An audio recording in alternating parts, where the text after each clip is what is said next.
Assalamualaikum warahmatullahi wabarakatuh. Salam sejahtera bagi kita semua. Perkenalkan, saya Mulyanita STMTP.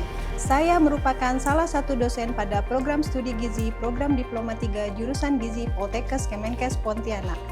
Saya mengampu beberapa mata kuliah yang sesuai dengan bidang keahlian saya, yaitu teknologi pangan. Di antaranya ada mata kuliah praktek teknologi pangan, keamanan mutu pangan, pengawasan mutu makanan, pangan kreatif, pengembangan formula makanan, dan food marketing. Pada kesempatan kali ini, saya ingin menyampaikan implementasi pembelajaran pada salah satu mata kuliah yang saya ampu yang sesuai dengan bidang keahlian saya, yaitu mata kuliah praktek teknologi pangan melalui pendekatan delivery, interaction, dan assessment atau DIA, serta menyampaikan pernyataan diri terkait pelaksanaan pembelajaran sebagai salah satu bentuk implementasi kegiatan pembelajaran yang mengacu pada rencana pembelajaran semester atau RPS. Mata kuliah ini merupakan mata kuliah wajib yang ditujukan untuk mahasiswa semester 4 dengan kode mata kuliah GZ 540424 berbobot 2 SKS yang diselenggarakan dalam 16 kali pertemuan dengan rincian 14 kali pertemuan tatap muka dan 2 kali pertemuan masing-masing ujian tengah semester dan ujian akhir semester. Mata kuliah ini membahas terkait konsep dasar teknologi pangan, penilaian mutu pangan, berbagai metode pengawetan pangan, pangan fungsional, teknik peningkatan mutu pangan, bahan tambahan pangan, pengemasan dan pelabelan, serta pada akhir mata kuliah, mahasiswa juga akan diberikan teknik bagaimana mempromosikan produk pangan hasil pengawetan dan hasil peningkatan mutu pangan berdasarkan prinsip teknologi pangan melalui pendekatan project based learning. Sebagian besar kegiatan pembelajaran dilaksanakan secara luring, di laboratorium berupa praktikum, serta di kelas berupa diskusi yang dipadukan dengan aktivitas asinkronus untuk penugasan, diskusi, serta penguatan materi sebelum dan sesudah praktikum. Pelaksanaan mata kuliah mengacu pada rencana pembelajaran semester yang disusun berdasarkan pendekatan Outcome Based Education atau OB. RPS menjadi pedoman dalam merancang capaian pembelajaran, materi, strategi pembelajaran, pengalaman belajar mahasiswa, serta sistem penilaian secara terintegrasi. Melalui RPS tersebut, setiap kegiatan praktikum disusun secara bertahap dan berorientasi pada pencapaian kompetensi mahasiswa, sehingga proses pembelajaran berlangsung terarah, sistematis, dan selaras dengan profil lulusan program studi gizi. Adapun capaian pembelajaran lulusan atau CPL Prodi pada mata kuliah ini meliputi CPL 3 dan CPL 4 yang telah tertuang dalam RPS. CPL 3 yaitu mampu melaksanakan penyelenggaraan makanan institusi yang bermutu melalui penerapan prinsip keamanan pangan dalam kondisi normal, khusus, dan darurat, serta mengembangkan kewirausahaan gizi terutama untuk kesehatan ibu dan anak sesuai standar profesi, dilandasi sikap tanggung jawab dan kerjasama. Kemudian yang selanjutnya adalah CPL 4, mampu melaksanakan program edukasi dan promosi gizi pada individu, kelompok, dan masyarakat melalui analisis kebutuhan, perencanaan, pelaksanaan, monitoring, dan evaluasi terutama untuk kesehatan ibu dan anak sesuai standar profesi, dilandasi sikap toleransi dan kerjasama. Adapun capaian pembelajaran mata kuliah meliputi CPMK 1, mahasiswa mampu mengidentifikasi ruang lingkup teknologi pangan dan kerusakan bahan pangan dalam pengenalan konsep dasar teknologi pangan. CPMK 2, mahasiswa mampu mengaplikasikan penilaian kualitas pangan secara objektif maupun subjektif. CPMK 3, mahasiswa mampu mengaplikasikan berbagai teknik pengawetan pangan. CPMK 4, mahasiswa mampu mengaplikasikan teknik peningkatan mutu pangan. CPMK 5, mahasiswa mampu mengaplikasikan teknik pengemasan dan pelabelan pangan.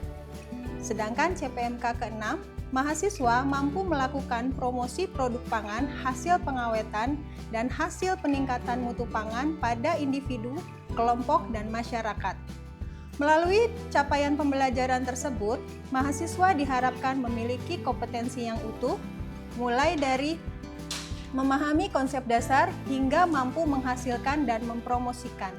Tiga komponen utama dalam proses pembelajaran mata kuliah ini adalah delivery, interaction, dan assessment atau DIA. Untuk delivery, saya memberikan materi serta RPS yang dapat diunduh langsung oleh mahasiswa pada sistem e-learning, OneGate EduSystem atau OGES, Poltekkes, Kemenkes, Pontianak, serta presentasi interaktif yang langsung dilakukan secara tatap muka untuk mendukung pemahaman mahasiswa.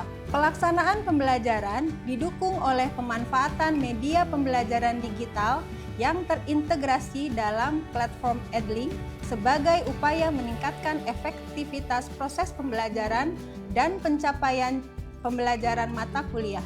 Melalui platform tersebut, mahasiswa dapat mengakses dan mengunduh materi perkuliahan yang disediakan oleh dosen pengampu, memanfaatkan video pembelajaran sebagai sumber belajar, serta mengikuti kuis sebagai bagian dari proses evaluasi pembelajaran.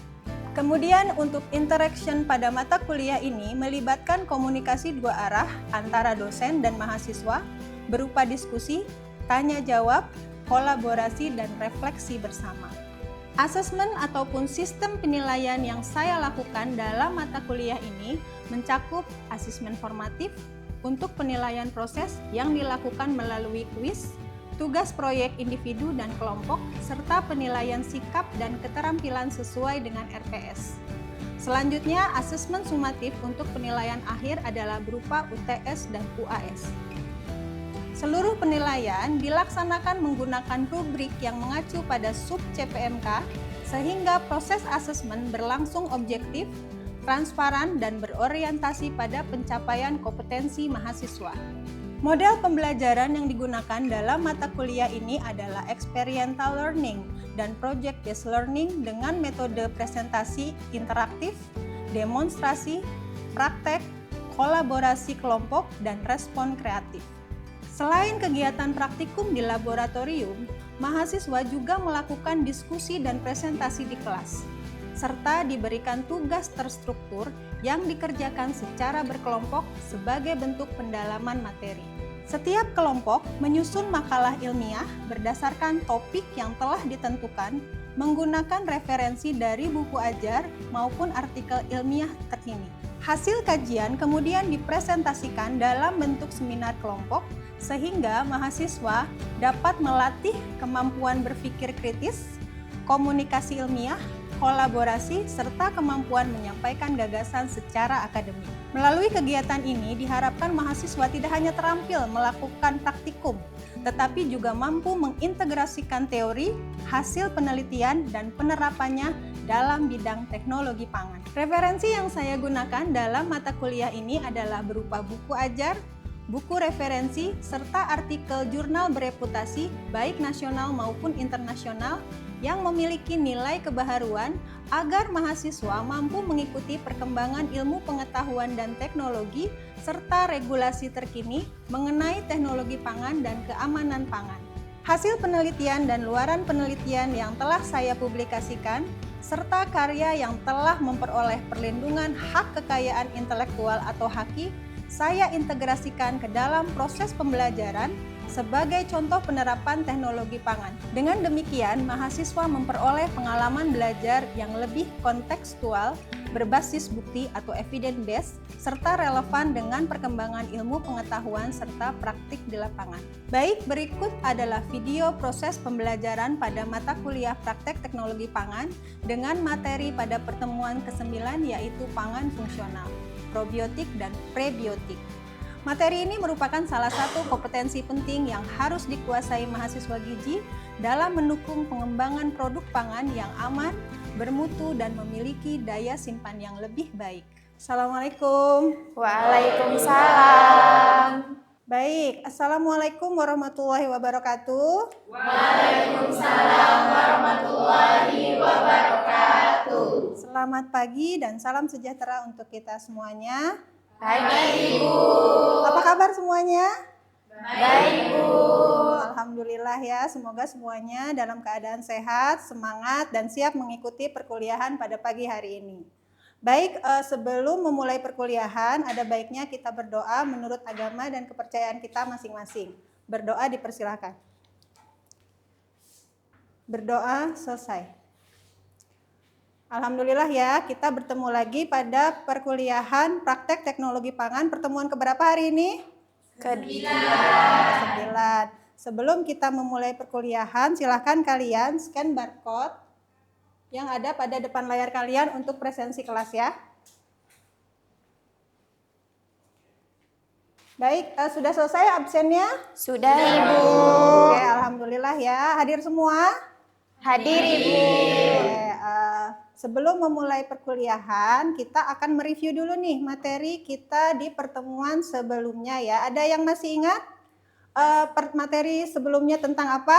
Tentang teknologi fermentasi. Oke, tentang fermentasi ya. Ada yang mau menjelaskan apa itu yang disebut fermentasi? Ya, silahkan. Izin, Ibu. Oke, silahkan Kak Nisa. Teknologi fermentasi adalah teknologi pengolahan pangan yang menggunakan aktivitas mikroorganisme. Oke, betul ya. Jadi, teknologi fermentasi adalah teknologi pengolahan pangan yang memanfaatkan aktivitas mikroorganisme, baik itu bakteri, kamir, kapang, dan enzim itu sendiri yang merubah komponen kimia dari bahan pangan itu sendiri menjadi produk yang memiliki kualitas yang lebih baik, baik itu dari cita rasa, tekstur, kemudian nilai gizinya, kemudian masa simpannya, dan keamanan pangannya. Oke, sebelum kita memasuki materi untuk pagi hari ini, saya akan membacakan sub CPMK untuk materi dari pangan fungsional.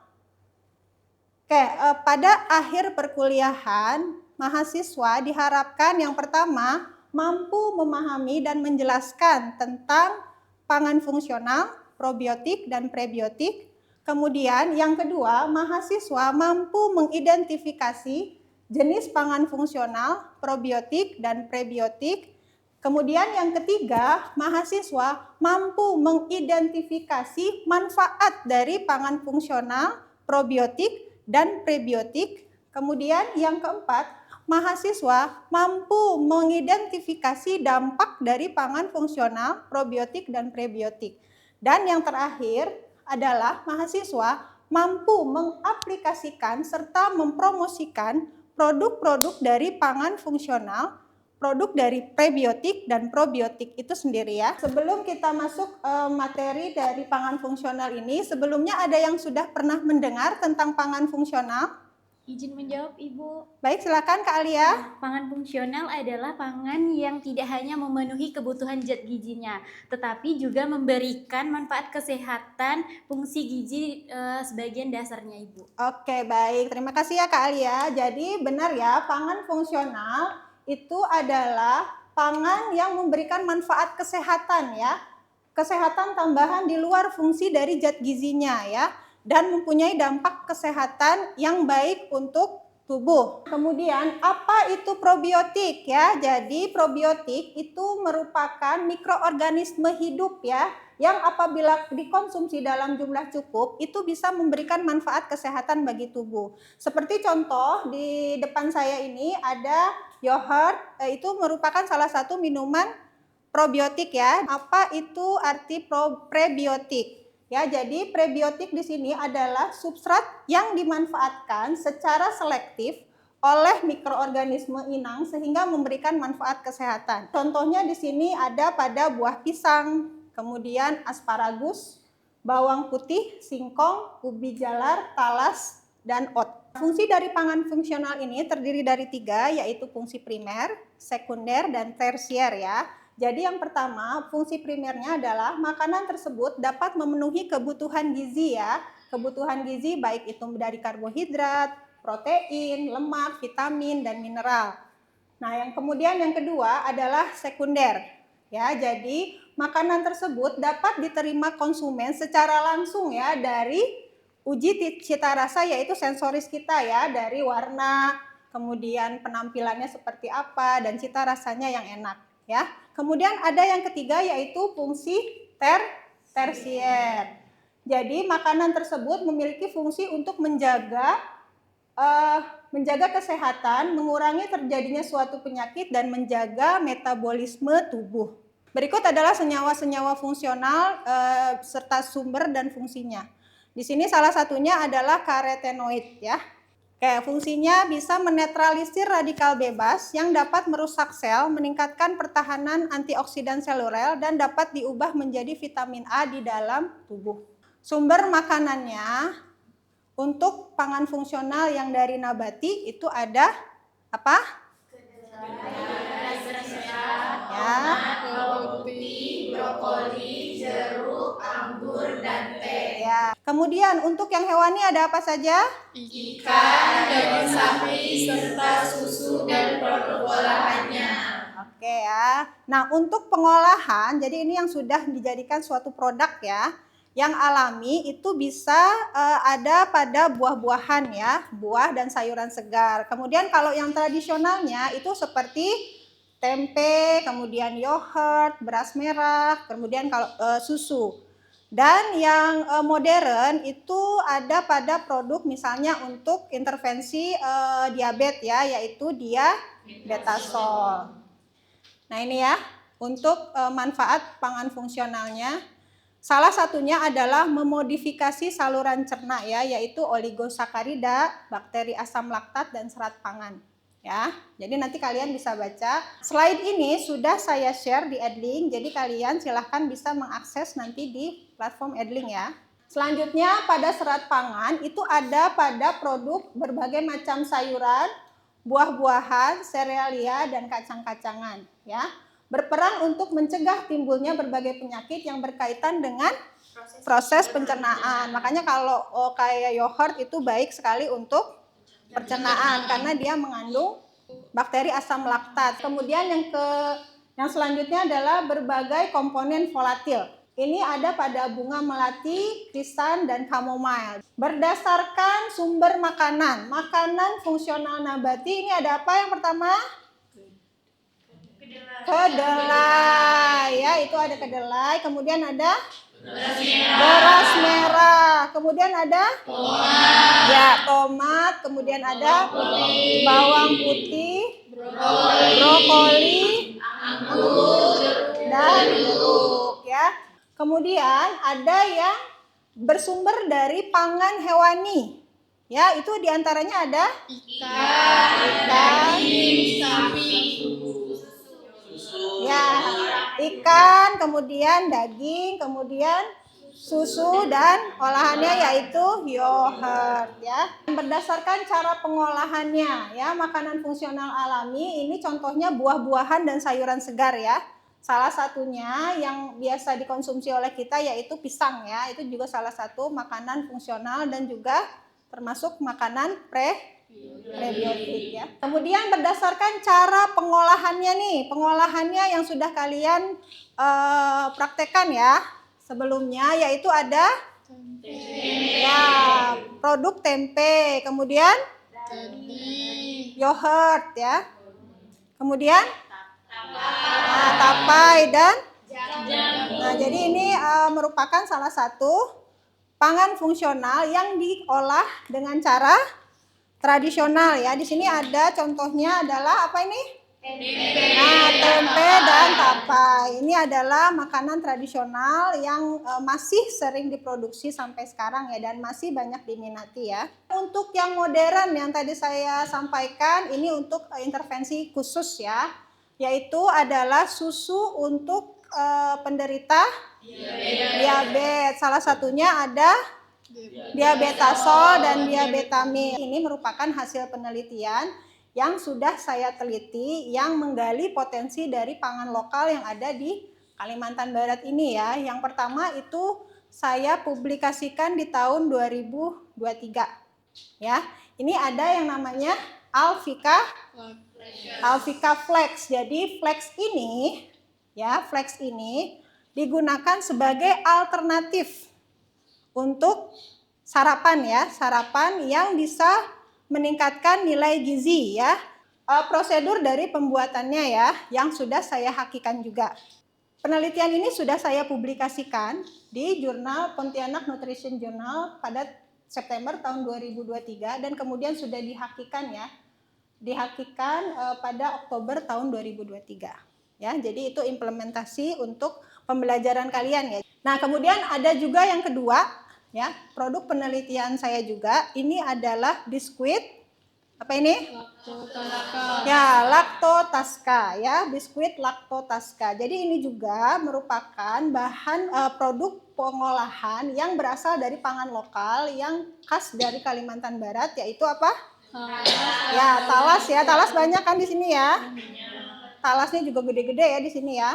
Nah, ini talas ini digabungkan dengan ya daun katuk. Jadi Lacto-Tasca itu adalah talas dan daun katuk ya. Jadi ini bisa untuk intervensi biskuit tambahan untuk ibu menyusui. Prosedur pembuatan biskuit Lacto-Tasca ini ada di sini ya. Penelitian ini sudah saya publikasikan ya di jurnal Penelitian Pendidikan IPA ya. Ini saya publikasikan di tahun 2025. Ya, di tahun 2025 yang terakreditasi Sinta 2 ya. Nah, kemudian sudah saya hakikan juga ya di tahun 2024. Mungkin itu yang bisa saya sampaikan. Sekarang kita akan mendiskusikan ya terkait pangan fungsional, probiotik dan prebiotik. Kita akan mengidentifikasi produk-produk yang ada di hadapan kalian ya. Jadi nanti kita akan bagi kelompok ya. Silahkan berduduk berdasarkan kelompoknya sebanyak 5 kelompok ya. Oke baik, sekarang kita memasuki sesi diskusi ya. Jadi sekarang di hadapan kalian sudah ada produk-produk yang termasuk pangan fungsional, probiotik dan prebiotik ya. Nah, silahkan kalian identifikasi masing-masing produk tersebut. Kemudian kalian cari potensi-potensi yang bisa digali untuk pengembangan produk pangannya ya. Bisa dipahami? Bisa, Bu. Oke, silahkan dikerjakan.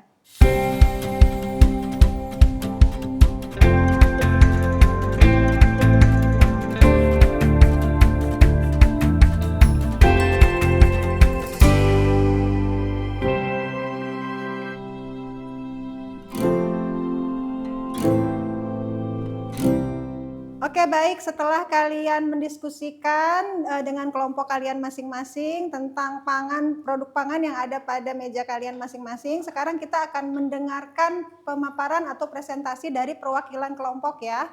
Kelompok mana yang mau maju? Izin saya, Bu. Oke, silakan kelompok 2 yang diwakili oleh Valentinus Rafael. Silakan Rafael. Oke, baik. Izin teman-teman semuanya. Izin mempresentasikan terkait dengan hasil olahan pangan kami yang dimana ini merupakan praktik teknologi pangan dari sirup daun kedelai. Oke, disclaimer terlebih dahulu, daun kedelai ini diketahui mengandung senyawa flavonoid, fenolik, dan polifenol yang berperan sebagai antioksidan alami. Potensi pengembangannya di sini ada 3 poin. Yang pertama itu produksi sirup daun kedelai ini memiliki potensi untuk dikembangkan sebagai minuman fungsional berbasis pangan lokal. Kemudian yang kedua, pengembangan produk dapat dilakukan melalui variasi rasa, inovasi, kemasan yang lebih menarik, serta peningkatan kualitas dan daya simpan produk. Kemudian yang ketiga, selain itu sirup daun kedelai ini berpotensi dipasarkan lebih luas sebagai minuman herbal alami yang praktis dan kaya antioksidan sehingga dapat meningkatkan minat masyarakat terhadap konsumsi minuman sehat berbahan lokal. Oke, di sini ada bahan yang digunakan. Di sini ada daun kedelai, kemudian gula pasir, air, jeruk purut, jahe, dan pasta pandan. Oke, di sini ada nilai gizi per takaran saja. Mungkin teman-teman bisa lihat di sini adalah salah satunya. Mungkin dari energinya sendiri, ini dari 800 ml-nya sendiri ada 2105 kilokalori. Kemudian untuk 250 ml-nya ada 657,81 kilokalori, kemudian 100 ml-nya 263,13 kilokalori, kemudian untuk 50 ml-nya 131,56 kilokalori. Oke, mungkin sekian yang saya sampaikan. Mungkin kalau ada pertanyaan dari teman-teman, saya persilakan. Oke, silakan ada yang mau bertanya? Izin bertanya. Baik, perkenalkan nama saya Nazara Sabila. Saya ingin bertanya, apa manfaat utama sirup daun kedelai dibanding dengan sirup biasanya? Oke, baik, terima kasih. Ya. Oke, mungkin izin menjawab Ibu. Jadi untuk manfaat utamanya adalah daun kedelai ini tidak hanya sebagai minuman pemanis saja, kan, tapi daun kedelai ini mengandung senyawa antioksidan. Sementara itu dari sirup biasanya pada dasarnya itu hanya sebagai pemanis biasa saja, tetapi tidak mengandung antioksidan seperti itu. Apakah Baik, sudah jelas? apakah sudah jelas? Sudah. Oke, baik. Terima kasih Rafael yang sudah mempresentasikan produk daun kedelai untuk sebagai minuman fungsional ya. Silakan kembali ke tempat. Oke, baik. Terima kasih, Bu. Baik, setelah sesi diskusi yang sudah kita laksanakan tadi, apakah ada pertanyaan terkait dengan materi dari pertemuan kita untuk hari ini? Izin Ibu. Oke, silakan Nisa. Baik, sebelumnya perkenalkan nama saya Anissa. Izin bertanya Ibu, Baik. mengapa pisang termasuk ke dalam sumber prebiotik? Baik, terima kasih Nisa. Kenapa pisang disebut sebagai makanan prebiotik? Ya, karena dalam pisang itu mengandung apa? Ada yang tahu? Serat. Iya, serat pangan dan fruktooligosakarida yang dapat dimanfaatkan oleh bakteri baik untuk dimanfaatkan di saluran cerna ya. Jadi sangat baik sekali ya untuk kita konsumsi ya. Oke, baik, setelah kita mendapatkan materi tentang pangan fungsional tadi dan setelah sesi diskusi ya, sekarang kita akan melaksanakan kuis ya.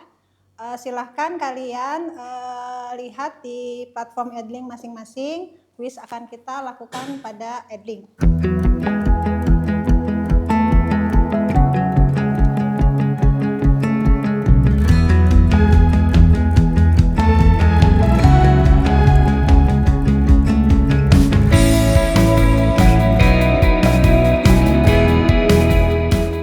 Oke, baik, alhamdulillah ya, tadi kalian sudah melaksanakan sesi asesmen yaitu pelaksanaan pengerjaan kuis ya. Ada lagi yang ingin ditanyakan? Oke, kalau tidak ada, perkuliahan untuk pertemuan pangan fungsional, probiotik dan prebiotik kita akhiri sampai di sini ya. Terima kasih atas perhatiannya. Wassalamualaikum warahmatullahi wabarakatuh.